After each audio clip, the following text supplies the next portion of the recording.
이번 시간에는 탄력성의 유형에 대해서 한번 생각해 보려고 하는 겁니다. 그런데 탄력성이라는 건 수량의 변화라고 했어요. 그래서 수량이 많이 변하는 건 탄력적이고 수량이 적게 변하는 건 비탄력적이다.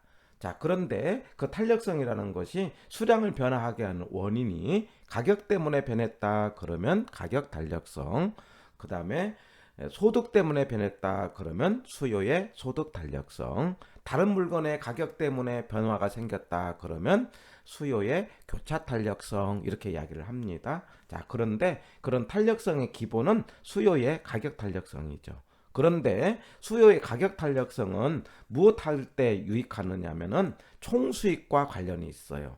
총수입이라는 것은 내가 장사를 하는데 어떻게 해야 매출액을 높일 것이냐, 이런 문제죠. 총수입은 가격 곱하기 수량이라고 하자고 그랬어요. 그럴 때 탄접이고 이런 말 기억이 납니까? 만약에 손님들이 탄력적으로 반응한다면은 저가로 가격을 매기면은 매출이 올라간다고 그랬어요. 만약에 손님들이 비탄력적으로 반응한다면 고가로 하면은 매출이 올라간다. 그래서 탄접이고 탄력적일 때 저가로, 비탄력일 때 고가로. 어떤 것이 탄력적이냐, 어떤 것이 비탄력적이냐, 바로 이 부분이 이번 시간에 생각할 문제의 주제가 되는 겁니다. 그래서 대개 탄력적일 때는 가격에 민감하다, 비탄력적일 때는 가격에 민감하지 않다, 이렇게 이야기하는데, 그러면 어떨 때 가격에 민감하냐라고 한다면은요, 대체재가 있으면은 탄력적이다. 대체재가 있다는 것은 바꿀 수 있다는 것 아닙니까? 그래서 바꿀 수 있다라는 것은 수량의 변화가 생긴다는 거고, 그래서 대체재가 있으면 탄력적이고, 만약에 대체재가 없으면 바꿀 수가 없으니까 수량 변화가 안 생기죠. 그러면은 비탄력적이다, 이렇게 생각을 합니다. 자, 그런데 이 대체재라는 걸 부동산에서는 용도 전환이 잘 된다, 이런 말로 이야기를 해요. 그래서 용도 전환이 잘 되면은 탄력적이고 용도 전환이 안 되면은 비탄력적이다. 자, 부동산의 용도는요, 주상공으로 이야기를 합니다. 그럴 때 주거용일 때는 상대적으로 탄력적으로 반응하고, 상업용과 공업용은 상대적으로 바꾸기가 어려워서 비탄력적이다. 생각을 해봅니다. 상가와 주택, 상가와 아파트를 비교해 보면은 상가는 상대적으로 바꾸기가 어렵죠. 왜 그러냐면 위치가 중요하기 때문에. 그래서 상가는 바꾸기가 어려워서 비탄력적으로 보는 거고, 그 다음에 주택은 상가보다는 바꾸기가 상대적으로 낮다. 상대적입니다. 그래서 주거용은 탄력적이고 상업용과 공업용은 비탄력적이다, 이렇게 생각합니다. 그래서 이 세 가지를 묶어서 대체재가 있으면 탄력, 없으면 비탄력, 용도 전환이 잘 되면 탄력, 안 되면 비탄력, 그 다음에 주거용은 탄력, 상업용, 공업용은 비탄력, 이렇게 생각을 해서 세 개를 묶어서 생각을 합니다. 근데 여기다가 더 하나 넣는다면은요, 우리 필수품 생각해 보세요. 필수품이라는 것은 물건을 바꿀 수 없는 물건이죠. 꼭 필요한 물건이잖아요. 그렇기 때문에 필수품은 뭐라고 합니까? 비탄력이에요. 그런데 사치품은요, 있어도 되고 없어도 될 수 있는 것 아닙니까? 그래서 사치품은 바꿀 수 있는 거다라고 봐서 탄력적이다. 그러면 이제 대체가 안 되는 것은 필수품, 뭐라고 한다? 비탄력. 대체재가 없으면 비탄력, 용도 전환이 안 되면 비탄력, 상대적으로 바꾸기가 어렵기 때문에 상업용과 공업용은 비탄력, 이렇게 하자, 이 말이에요. 예, 이렇게 생각을 한 다음에 그 다음에 중요한 것이 장기와 단기 이야기예요. 부동산학에서 이 장기와 단기는 대단히 중요합니다. 개론에서 단기는 수량의 변화가 없는 기간이에요. 다시, 단기는 뭐라고 한다? 이게 다음에 장기와 단기를 한 번 더 우리가 공부를 할 기회가 있는데, 뭐가 없다? 수량의 변화가 없다. 꼭 기억을 해야 됩니다. 수량의 변화가 없습니다. 수량의 변화가 없기 때문에, 수량의 변화가 없다는 것은 완전 비탄력 아닙니까?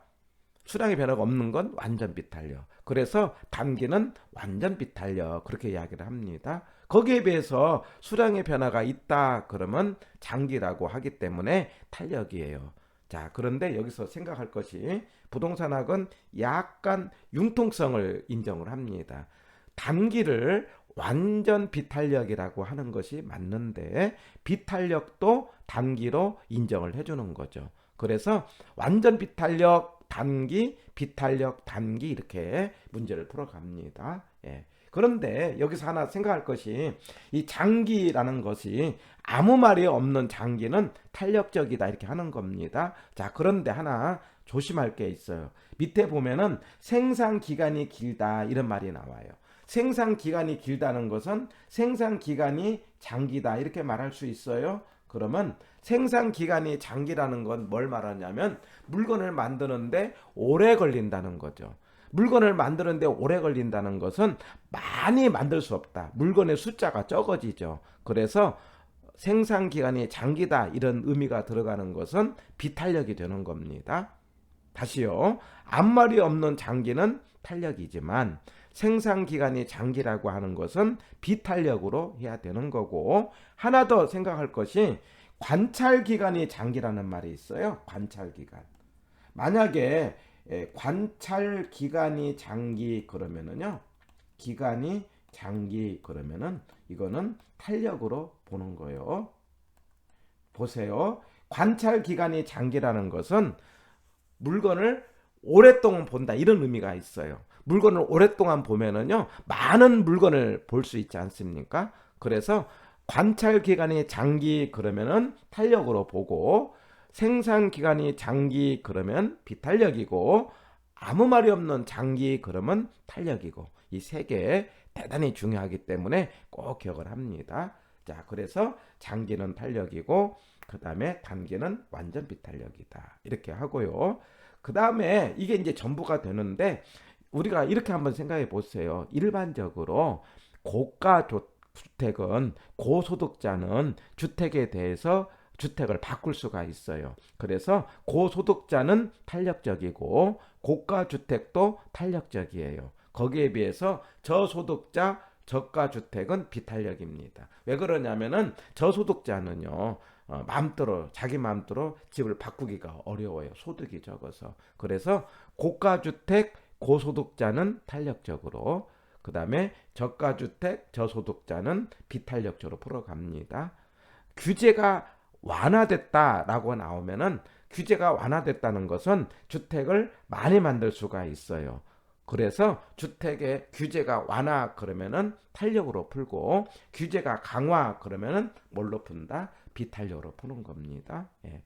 그래서 밑에 이제 주택에 대해서 기존 주택의 공급과 신규 주택의 공급은, 아까 신규 주택 공급은 만드는데 시간이 오래 걸린다 이 말이에요. 그래서 신규 주택 공급은 비탄력적으로 보고 생산 기간이 장기로 보는데, 그런데 신규 주택 수요는요 이걸 고가 주택으로 생각을 하는 거예요.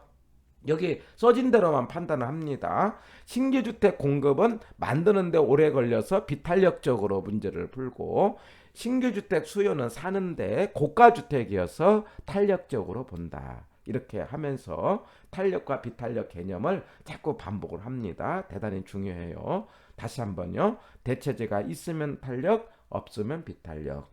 용도전에 잘 되면 탄력, 안 되면 비탄력. 주거용은 탄력, 상업용, 고업용은 비탄력. 그 다음에 필수품은 비탄력, 사치품은 탄력. 이렇게 정리를 하고, 두 번째, 장기는 탄력이고 생산기간의 장기는 비탄력이고 관찰기간의 장기는 탄력이다.